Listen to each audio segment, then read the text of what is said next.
আল্লাহ বলছেন মাঠে ঢুকো না, এমনটা বলছেন না। আল্লাহ বলছেন মাঠের বাউন্ডারির কাছেও যেও না। আল্লাহ পাক বলেছেন, হে আদম সন্তান, আমি তোমাকে ভালোবাসি আর এটা আমার হক যে তুমিও আমাকে ভালোবাসো। এই পৃথিবীতে আমাদের ভালোবাসার কেন্দ্র কে হবেন? সমস্ত কিছু ভালোবাসার ঊর্ধ্বে কার স্থান হবে? আর আল্লাহ বলেছেন, যদি তোমরা আমাকে সত্যিকার অর্থেই ভালোবাসো, কুল ইন কুনতুম তুহিব্বুনাল্লাহ ফাত্তাবিউনি, যদি তোমরা সত্যিকার অর্থে আল্লাহকে ভালোবাসো, আল্লাহর ভালোবাসা পেতে চাও, তাহলে একটা কাজ করো। কি করো?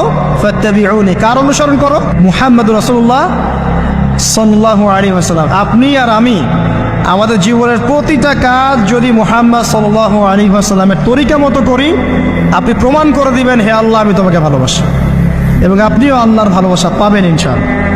শুধু তাই নয়, শুধু ভালোবাসাই নয়, ওয়ায়াগফির লাকুম যুনুবাকুম, তোমাদের সমস্ত পাপ মাফ করে দেব ইনশাআল্লাহ।